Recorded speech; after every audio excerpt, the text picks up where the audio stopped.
Well, g'day curd nerds. G'day curd nerds. Well, g'day curd nerds. Well, g'day curd nerds. Well, g'day curd nerds. Well, g'day curd nerds.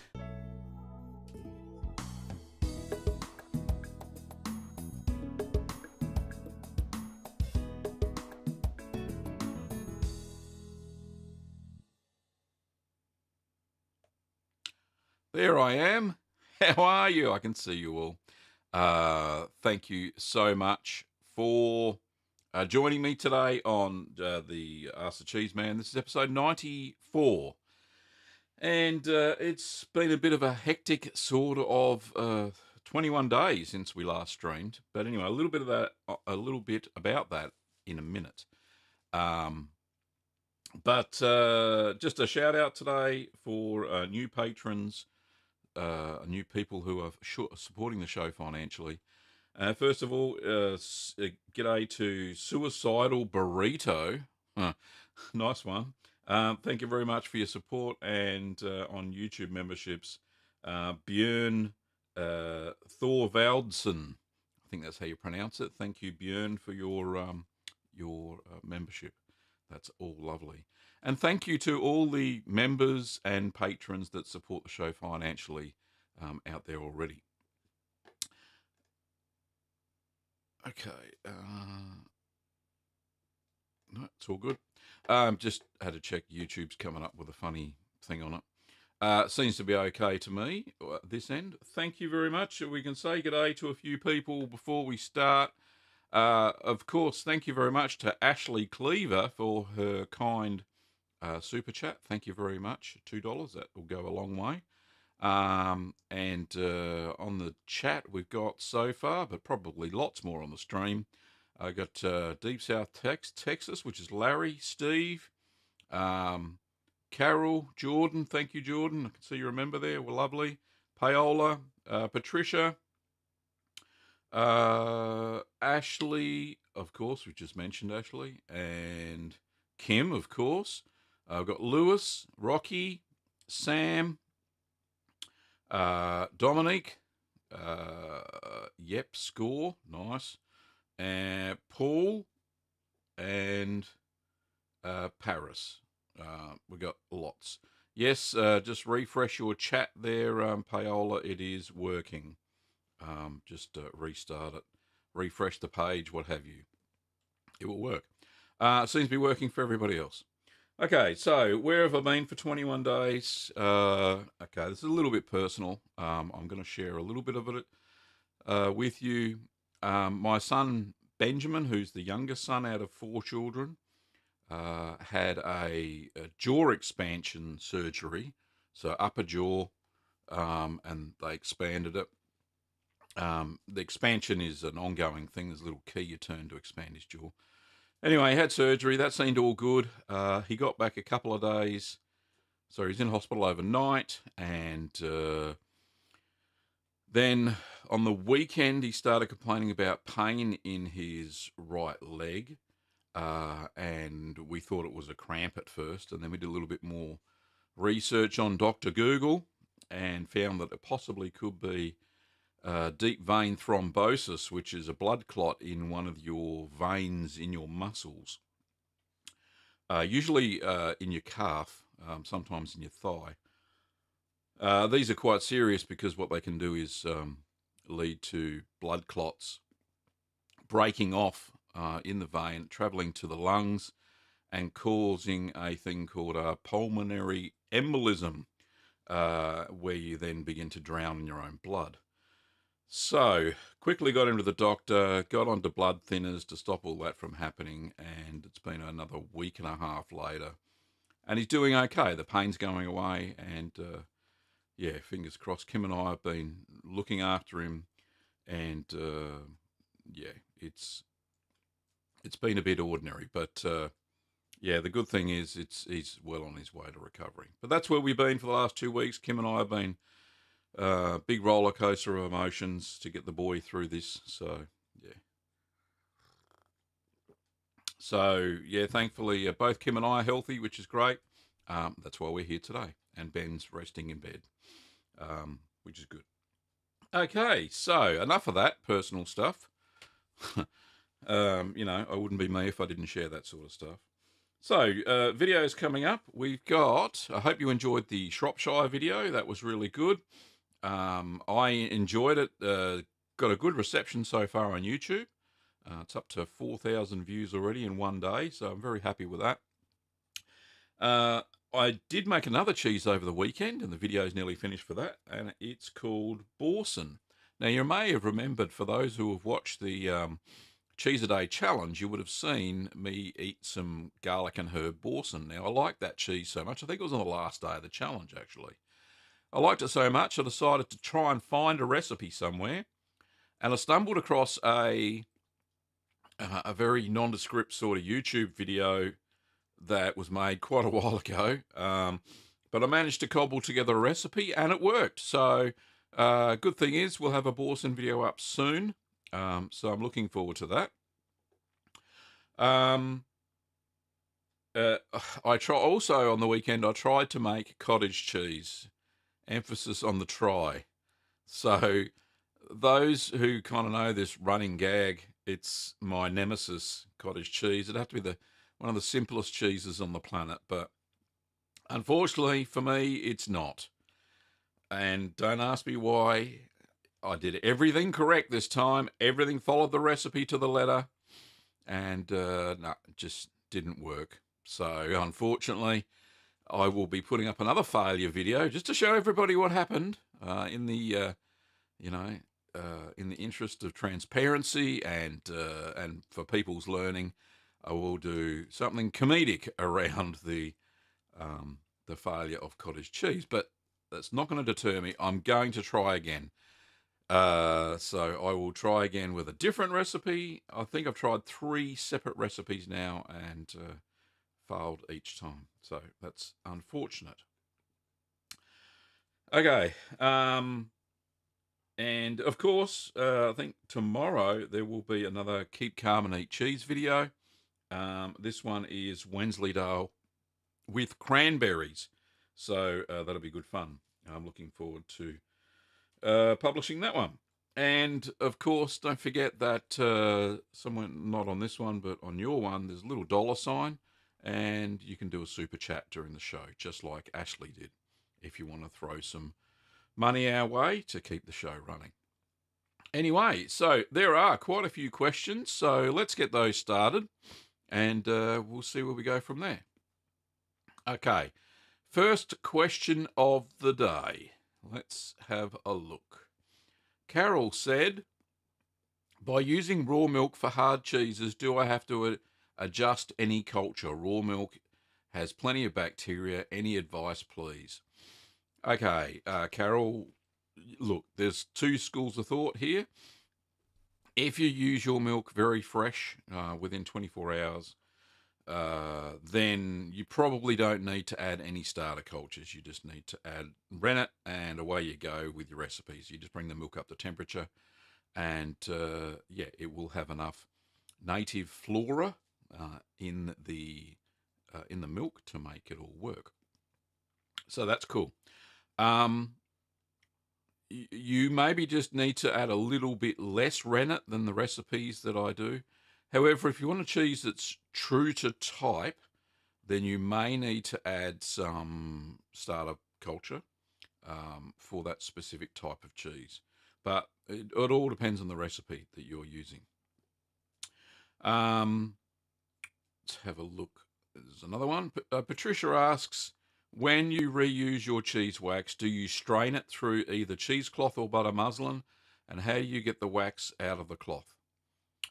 Patricia, what I do is I flip, so my wax permanently sits in a little bowl that's got a plastic lid, and then no dust gets on it.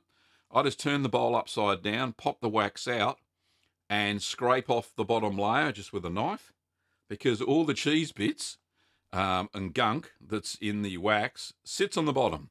So you take off the bottom, what's that, centimetre, then all the gunk comes with it, and you throw that in the bin, and you put your knife in the dishwasher, and Bob's your uncle. You don't have to worry about any other gunk being in there or getting on your cheese. So that's the way I do it.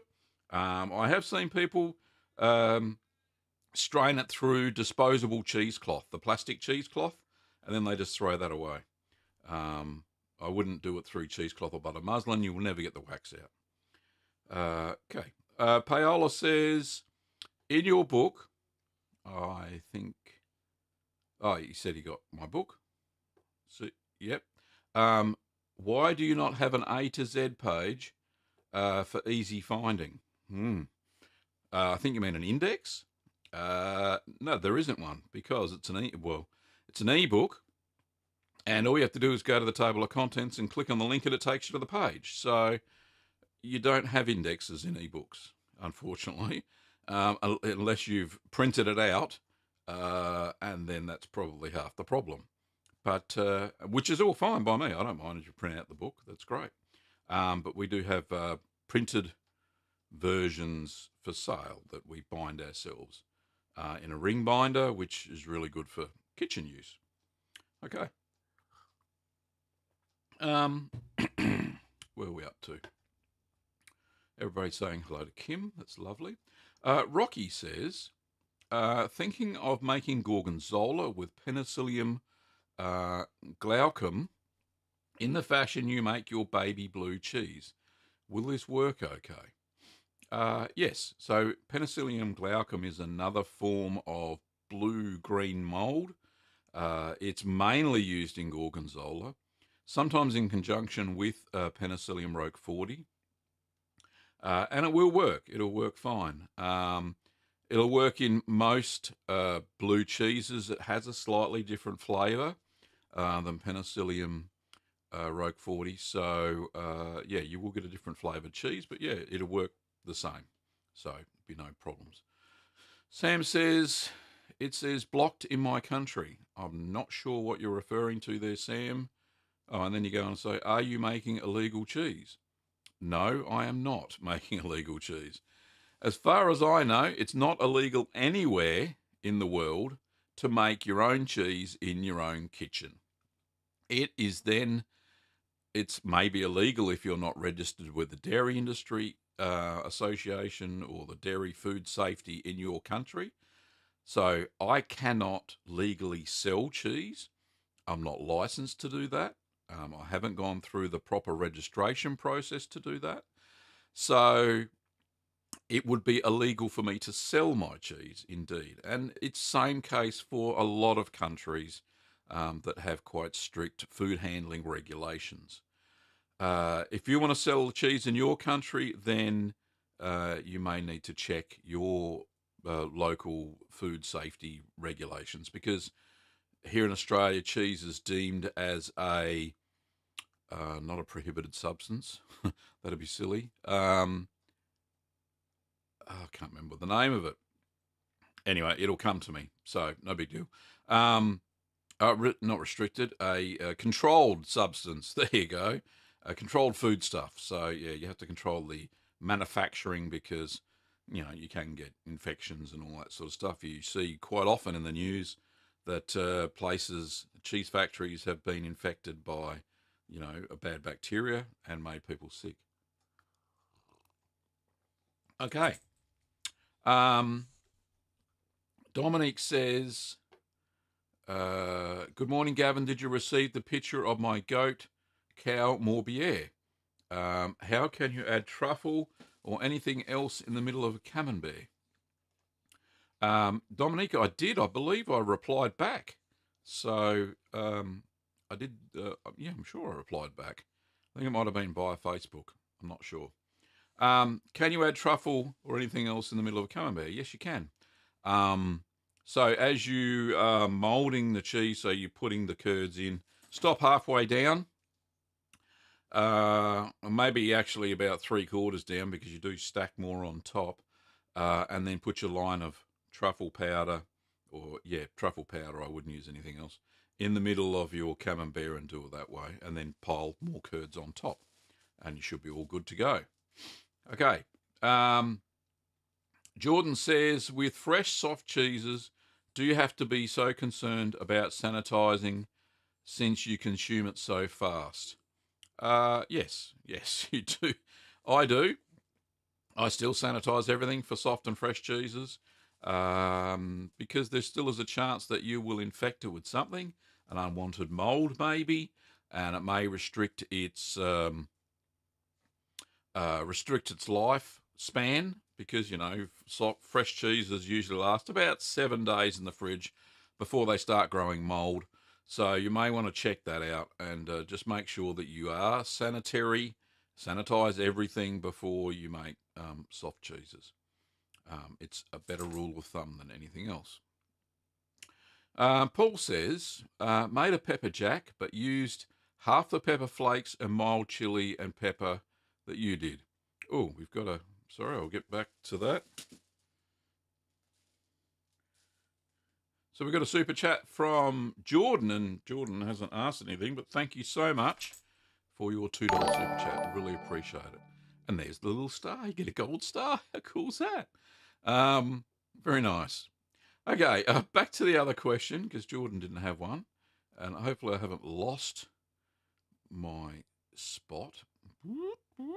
Where are we? No, I have lost my spot. Oh, there we go. Yep, so Paul said, made pepper jack, use half the pepper flakes and mild chili and paprika for the rub. Rub? Not as hot as yours, still aging. I think that'll be a very cool cheese still. Mine was way too hot, Paul. It was hot to the point that it was not as pleasurable as I would have liked it to be. So, okay. Paris Finn says, what about A2 protein milk, casein, and how is that different from A1? Not too sure. Haven't really gone into studying the difference between the addition of A2 protein. I have used it before. It's still set to curd, so I don't know really what the difference is, except probably more protein, or in the form of A2, whatever that is. Sorry about that. Jordan says, can I use raw cream with pasteurised, homogenised whole milk when called for? Most of our creams are ultra pasteurised. Yes, you can use raw cream, Jordan, no problems at all. There's no issue with that. It's when you do use ultra pasteurised creams that the curd is really sloppy, so you're on a good wicket there if you can get some. Be Avenged says, good day, first time catching a live stream. Love your videos, Gavin. Thank you very much. Kevin says, in Canada we have ultra filtered milk. Is this okay for cheese making? Not UHT, ultra filtered milk. Now, there was a guy from France who used to send me voicemails all the time. What was his name? Oh, Jean-Pierre. Anyway, he was from Nice. And he said that in France, a lot of the supermarkets just sell this ultra-filtered milk, which he managed to get around. He used to buy the low-fat version and then add raw cream to it. So I'm glad Jordan asked the question before. And then he brought the fat content up that way. Did some calculations, not sure how he did it, but seemed to do it okay. And yeah, I think he called it micro-filtered milk, so it might be the same thing. As long as it hasn't been ultra-pasteurised, I think the ultra-filtration is similar to homogenisation, so that could be it. So hopefully that answers your question, Kevin, and it should be good to go. Test it first on a small batch with some rennet. We've got another super chat here. This is all going very fantastic. Thank you, Rudy, very much for your super chat. I'll just turn that off. Oh, is it working? There we go. No question, but thank you so much for your $5 super chat. Okay, back to the questions. And there's your gold star. Lovely. I love it when a gold star works. Okay. Earthman says, hey, Gavin, thank you for this. 2 questions. Can I substitute cream for whole milk? No, you can't. The cream is just basically pure fat. It doesn't have all the proteins and stuff that milk does. If so, does this make a greater yield? If you use cream for your, instead of milk, you'll get like mascarpone. and it just won't set. It doesn't set. You need the casein protein structure in the milk itself to be able to get rennet to set the curd. So, no, it's over the top. Does vegetable rennet make the same quality cheese as animal rennet? I certainly think so, because all I use is vegetable rennet. And there are no issues. There's no bitterness or anything like that. Seems to work fine. Jordan says, your son got a DVT. That can be serious. Yes, indeed. It was. It was. We know exactly how serious it was. Axe and Facts, nice to see you again. Thank you very much, mate. Kevin says, just managed to get microbial rennet Marzine DS, but there's no indication of the IMCU. Can you help with any info? Not right now. Hang on, let me just... Oh, it's not working. I can't get it.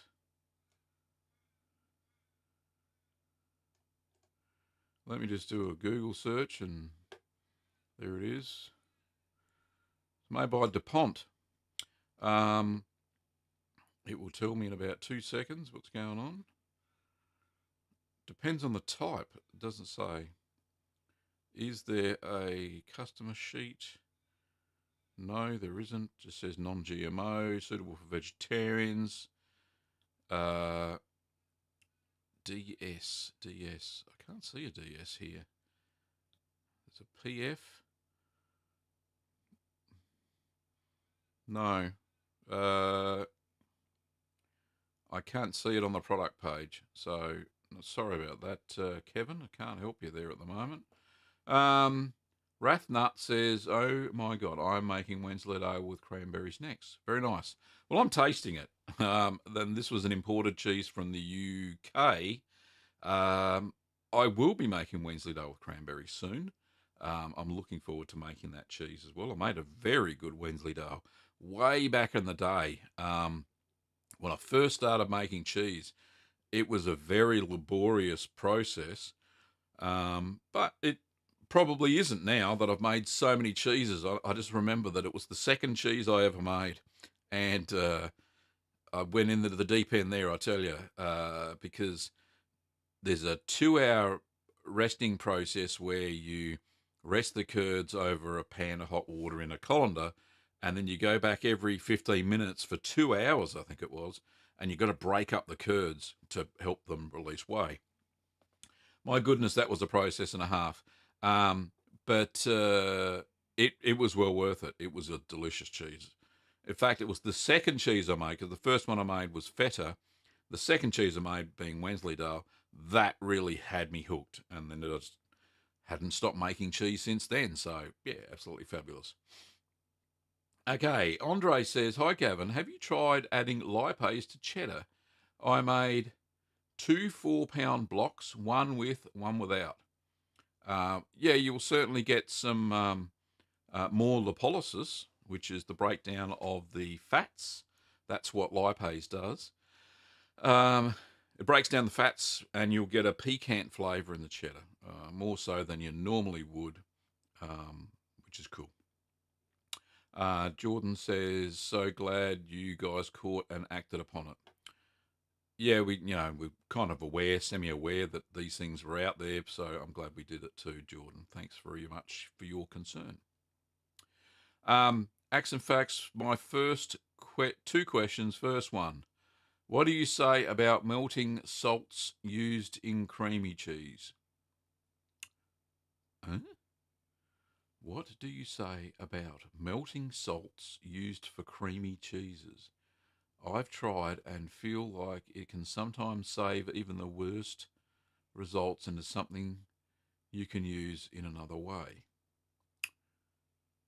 I'll get back to that, but I think Patricia has sent me a super chat, and she has $5 Canadian. Thank you very much, which is about $5 Australian. That's lovely.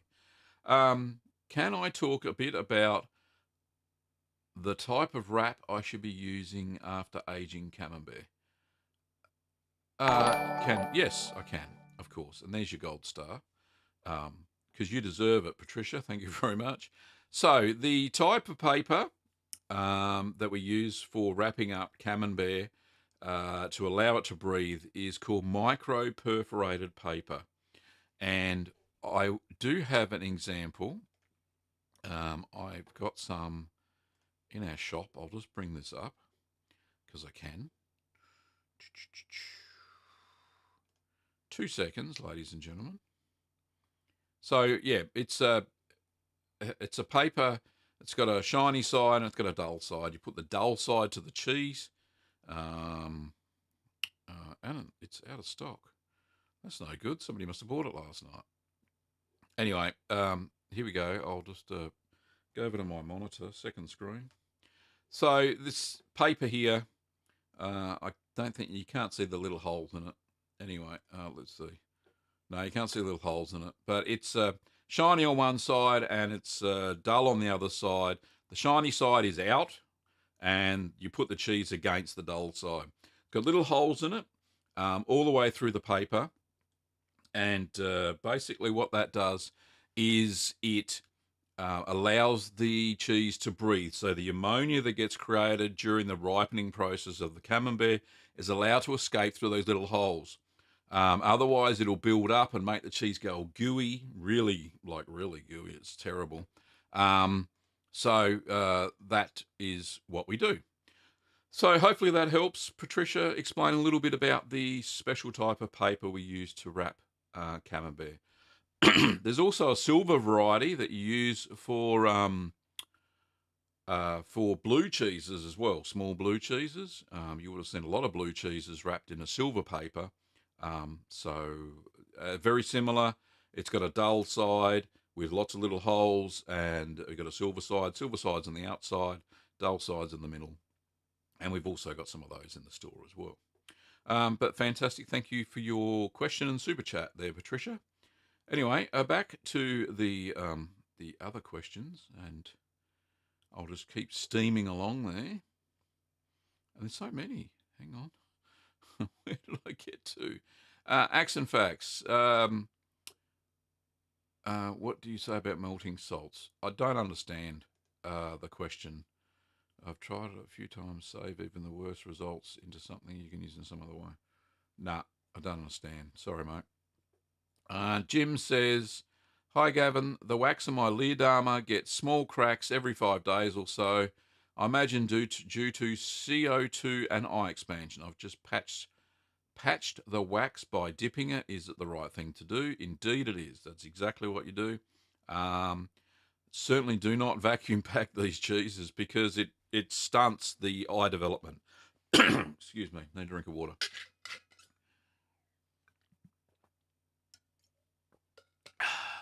Yeah, so it inhibits the eye formation if you vacuum pack it.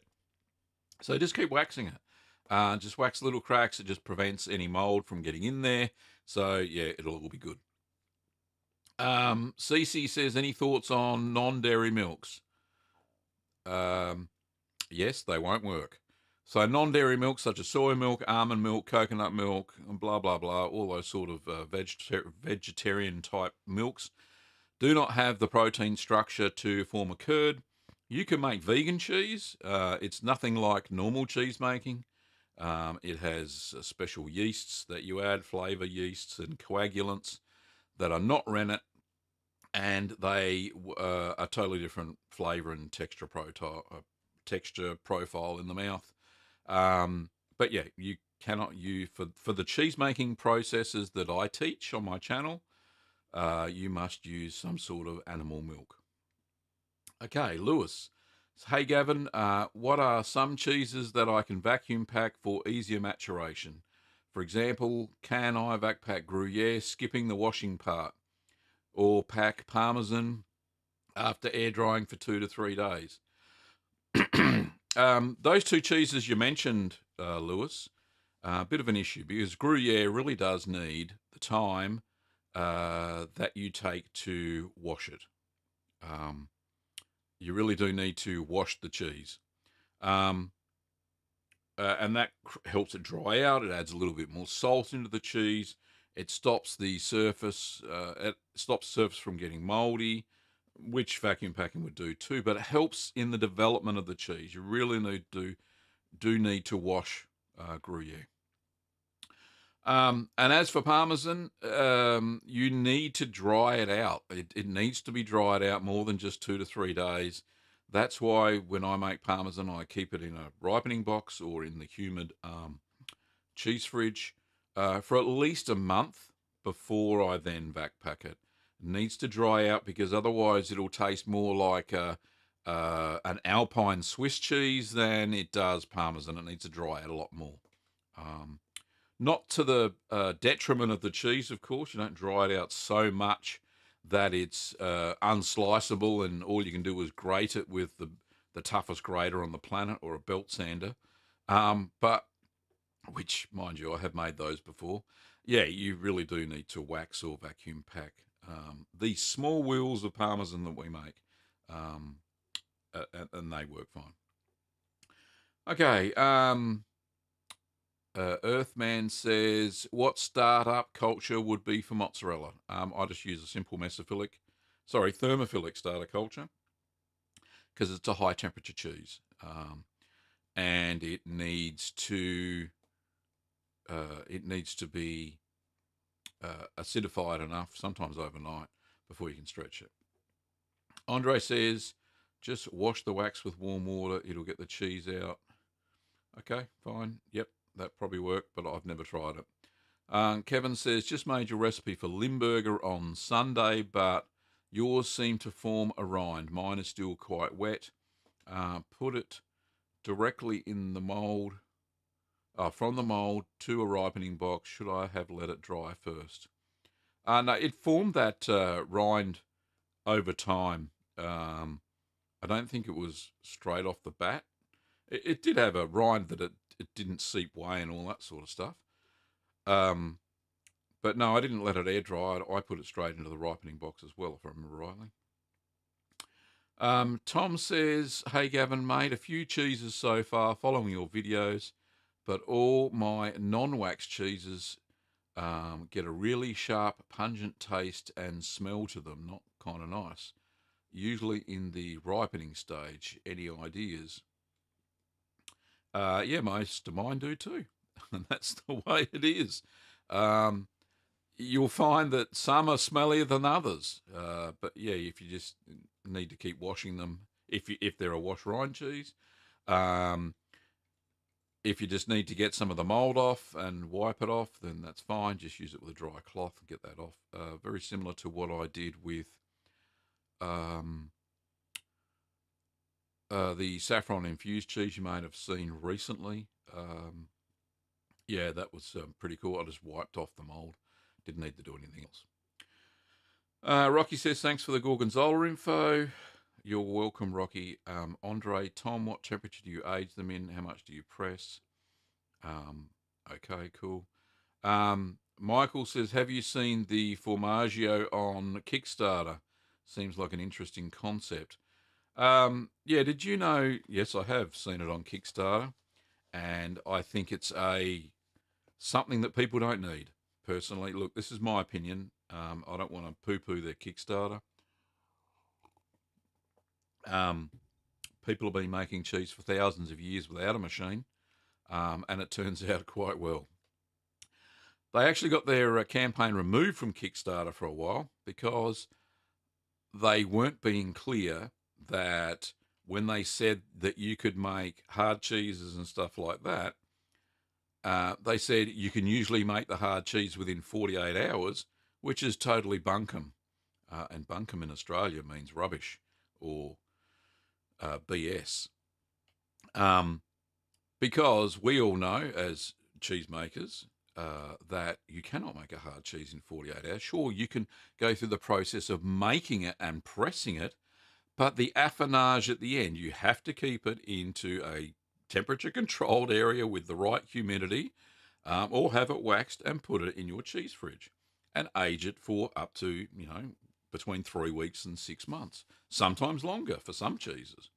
So they didn't actually have that in their Kickstarter campaign, and Kickstarter took it down because people were complaining. I really don't see the need for a machine to do all that great work that you do. And the price, I couldn't get over it. I can't remember what it was now, but I was shocked when I saw the price of it. So, might be an interesting concept. It makes half a kilogram or 500 grams of cheese. I think it uses 2 gallons of milk. 2 gallons? Or was it 1 gallon? It wasn't a lot. From what I remember, or was it half a gallon? I know it was 2 litres. Yeah, 2 litres of milk. You're not going to get much cheese from that. Fresh cheeses, it may be great, but still you can make those quick as well. Anyway, I'll move on from the Formaggio cheese making machine. Acts and facts. How do you avoid flies on the cheese that must stay in the open for a few days? Mine start showing maggots in just 2 or 3 days. I made a cabinet with cloth walls for this purpose. Well, you may have seen, let me see if I can find a photo of it. 2 seconds, trendsetters. Lucky I've got all this at hand, hey? So I use a little thing called a food protector. And if I can find them in my cheese making pictures, I might have it somewhere. Yep, here we go. Righto, so onto the desktop, if it works. Right, there we go. So that's what I use to keep the flies off of my cheese. You can see it's a little tent apparatus, just a food saver. We use a lot of these here in Australia because, yes, there are lots of flies. Not so much in my house because we've got fly screens on all the doors and all the windows. But this certainly does help keep the flies off of the cheese during air drying. And that's how I air dry most of my cheeses. So hope that helps. Yeah, and I don't have them on the website, but I do have lots of them. I don't know why I don't have it on the website. I'll get some up there very soon. Yeah, good question. That's how I keep the flies off, and there's no maggots in my cheese. Thank you very much. No casu marzu over here.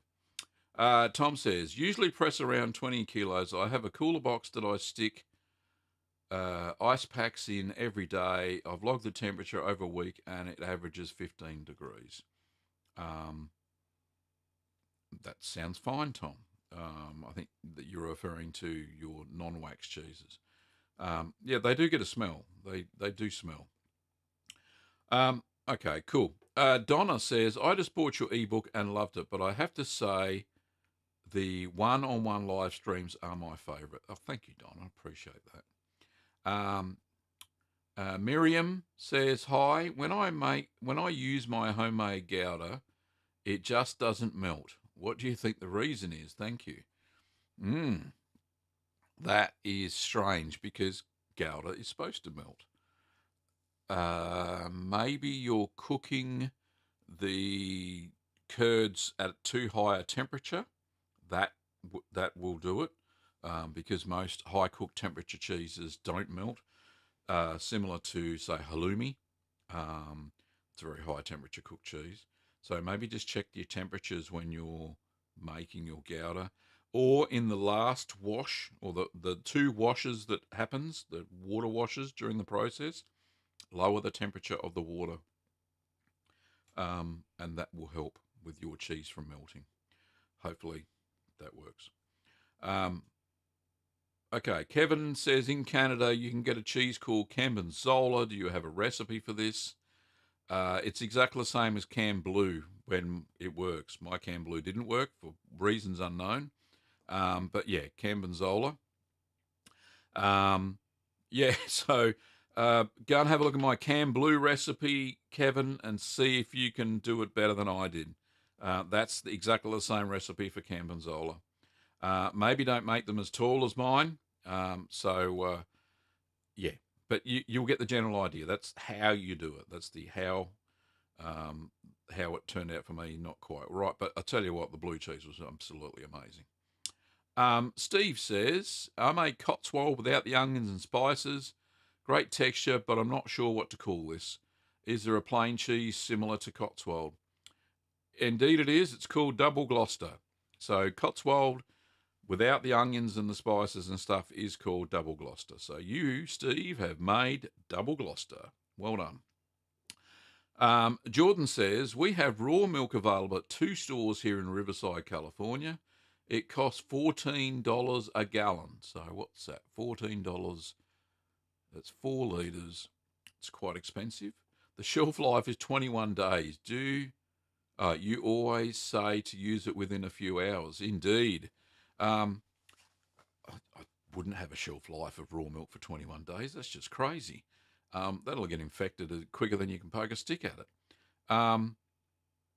Yeah, use it within a few days. Anyway, so your question is, my question is, since this is a trusted source and tested, can I use this to make cheese for a longer period? Yes, you can. I still would make the cheese within 3 days of buying the milk. And make sure it's got a long expiration date. So as fresh as you can possibly get it. That's what I would personally do. So that's my recommendation to you, Jordan. Paola says, yes, indexed, I have it printed. Unfortunately, it's designed to be an ebook, Paola. That's why it has clickable links in the contents. So sorry about that. Paul says, what's the best pots to make cheese? The best pots to make cheese are stainless steel. Stainless steel is definitely the best. And I've got a super chat there from Annette Bustle. Hello, Annette. Thank you so much for the $2 super chat. The curtain lamp is going off like a frog in a sock and I can't turn it off. There we go. And you very soon should get a gold star. No question, but there you are. There's your gold star. Lovely. Thank you, Annette. Anyway, back to the kitchen. The question. Where are we? My goodness, I'm so far behind. Where are we? The best pots. Yes, sorry, stainless steel. Don't use aluminium. It imparts a metallic taste in your milk. Aluminium pots leach heavy metals into your milk and are not good for you, so do not use aluminium. You can use glass at a pinch. It's very hard to get a very large glass pot, though. Traditionally, some old world cheesemakers use copper. Copper's fine if you've got it. Very, very expensive due to the cost of the metal, of course. But stainless steel, you can pick them up anywhere. Big pots in any of those big hardware stores. Well, not hardware, those department stores. Here we've got Kmart and Target and Big W. They all do 3-gallon pots. No problems at all. 16 litres. Massive. Okay. Rudy says, love your channel. So much good stuff. Keep it up. Thank you, Rudy. Appreciate it. Beck is awesome. Yay. Happy Wednesday, Gavin. Hope the weather is lovely. It is indeed lovely. It's sunny. It's going to be warm today. About 25 degrees Celsius in autumn, which is unusual because it's a little bit hot. Batuhan, I think that's how you say it, in Vancouver, I use organic whole milk and can find raw milk as well. Well, that's perfect. Whatever you do, never use ultra-pasteurised milk. It won't work at all. Andre says, Tom, I found that a lot of recipes online have pressing weights that are 2 to 5 times less than the optimal setting in moisture retention and crumbly centre. 10 pounds per square inch is the target for semi-hard cheese. Indeed it is. Jay Gray, how's your evening or morning? Very good, thank you very much. Kim's already talked about the temperature. I'll get on to that. Jay Gray says, well, at least they can make mascarpone. Indeed. Abel, hello, how are you? Khalifa, I think that's how you say it. Cannot find culture in my country. Can I use yogurt for cheese? If you can't find starter culture, so for substitution for mesophilic starter culture, you can use cultured buttermilk. Cultured buttermilk has an aromatic mesophilic starter culture within it, if you can get that in the supermarket shelves. Yogurt you can use at a pinch for a thermophilic starter culture, but remember it has different bacteria in it that makes the makes yogurt tangy. So you may end up with a tangy sort of cheese if you use yogurt as your thermophilic starter culture. Also, at a pinch, you can use, if you can get your hands on them, kefir grains. There's a very good book by a man called David Asher, who does natural cheese making, and he swears by using kefir grains as a substitute for mesophilic and thermophilic starter cultures. It also, in the kefir grains, they also have a bit of Geotrichum candidum, which is a white mold as well. So there's some options if you can't find cultures in your own country. David said, just picked up an old Griswold press, number 2 or 4 quarts. Very cool. Kevin says, a DS is for double strength. Okay, that helps. Double strength IMCU is usually about 480. It'll be between 400 IMCU and 480 roughly. Okay, is double strength rennet. So hopefully that helps you make cheese, so you can ease off on it. So halve it for my recipes. Abel says, love your videos. Thank you, Abel. David says, do they work okay for cheese? I can't see why that press wouldn't, David. You can try and find out. And that's the best way. Experiment, like all cheese makers. Experiment at making their cheese better all the time. It's a great hobby. I love it. We've got 14 minutes to go. I'll keep going. Jess says, what is one cheese that you cannot bear to eat? Cheese that's gone off. That's the only cheese I don't like. All the rest are great. I love cheese. There's some processed cheeses that I can't bear to eat. If you watched the Cheese a Day challenge, there was one processed cheese called peppered cream cheese that had more ingredients than the length of my arm, and it was terrible. So processed cheese I'm not a big fan of. Having said that, I will be doing a collaboration very soon with Deep South Texas, who's in the chat somewhere, Larry, and we're going to be making American cheese. Now, I've never eaten American cheese because you can't buy it here in Australia, hence the name American cheese. But I think it's a kind of processed cheese. I have a recipe. I will be making it near the end of April. So I'm going to be trying to make American cheese. Not sure what it'll turn out like, but I'm hoping it'll be something like Kraft Singles, which I don't really like anyway, but I'm going to make it for the purpose of a rounded cheese making channel. Let's try that. There we go.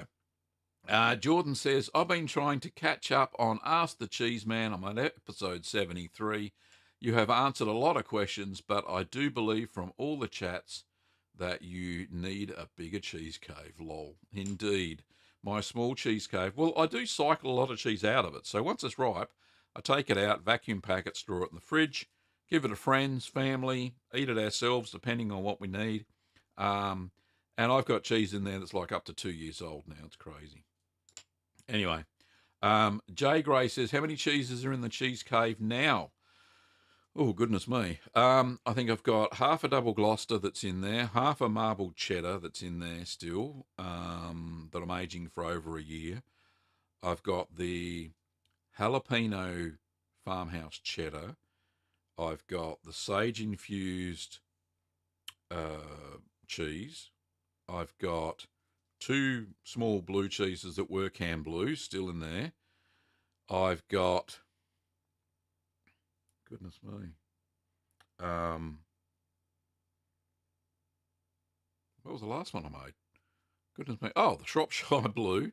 That's in there. So what's that? 6, 7 cheeses. It's probably more. I just haven't remembered them. Yeah, there's 7 in there at the moment. And there's still some room for a couple more, actually. Once you vac pack them and put them on the shelves, you can stack them on top of each other. That's no big deal. And then just make sure you turn them every week, of course, for even ripening. Okay.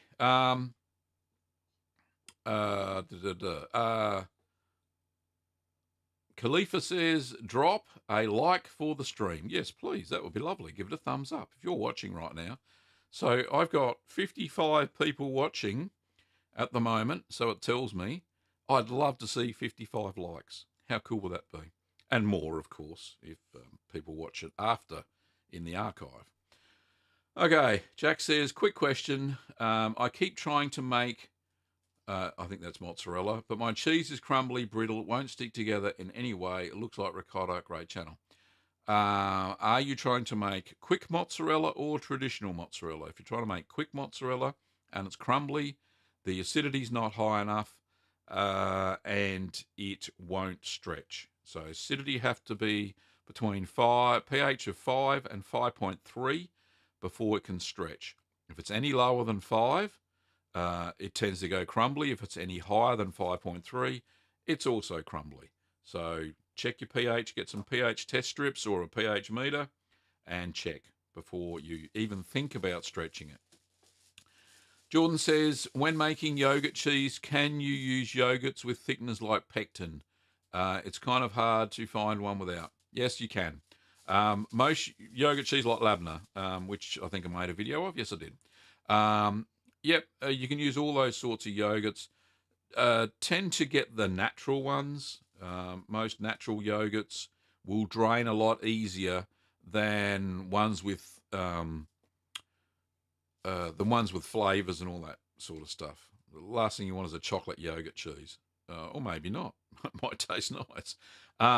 But yeah, any kind of yogurt work, as long as it's a natural yogurt. Greek yogurts tend to have thickeners, which are basically extra milk powder in them, so that might be a bit of an issue, but they will drain. You put them in a tight weave cheesecloth and hang them for over 24 hours, you'll be surprised at how much whey actually comes out. Paul says, have you ever made a vegan cheese? And if so, what do you use to make it? No, I haven't made a vegan cheese, Paul. But I do sell vegan cheese making kits. I suppose I should crack one open and actually make some. That'd be interesting. Tom says, thanks, Andre. Oh, thank you. M. Smith says, you ever try to collaborate with other YouTubers? I have done one collaboration with a guy called Bush Channel. His name's Grayson. And we made whole milk ricotta. He made whole milk ricotta out in the bush using UHT milk, and it worked.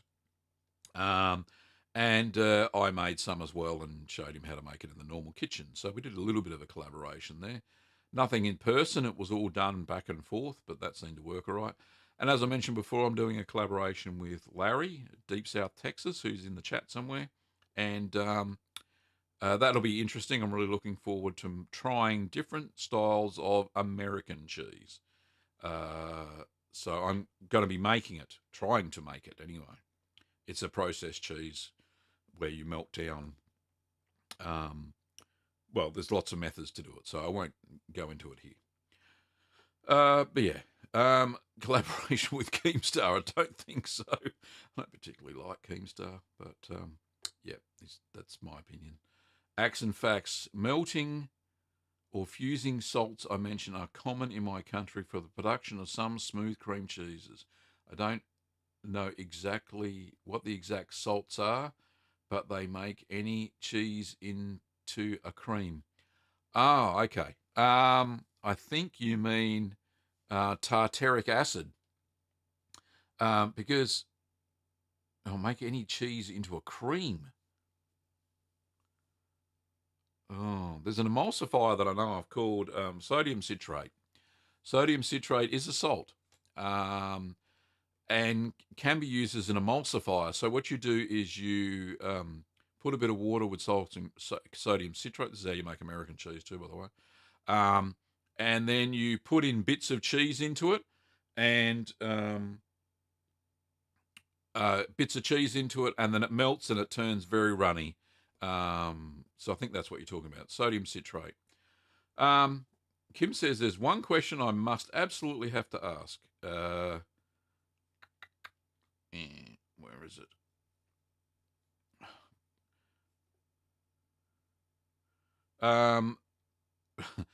right down here at the very bottom, Kim says, the inquisitive farm wife says, I'm having difficult time making cream cheese. The last batch I made was more like cottage cheese. That is the total opposite to what's been happening to me, and you'll see that in a video. I'd love to be able to make cottage cheese like that. That would be lovely. Cream cheese, very simple. Go and check out one of my videos.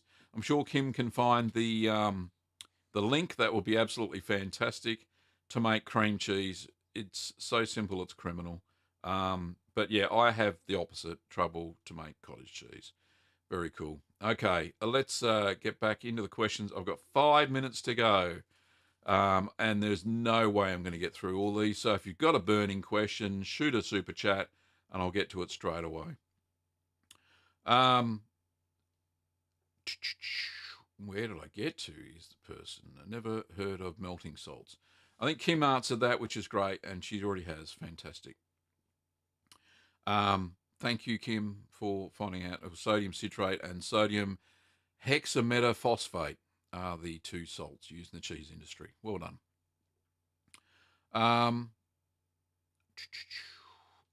Timothy said, what's the best amount of time to age a Parmesan or Romano to get the best flavour?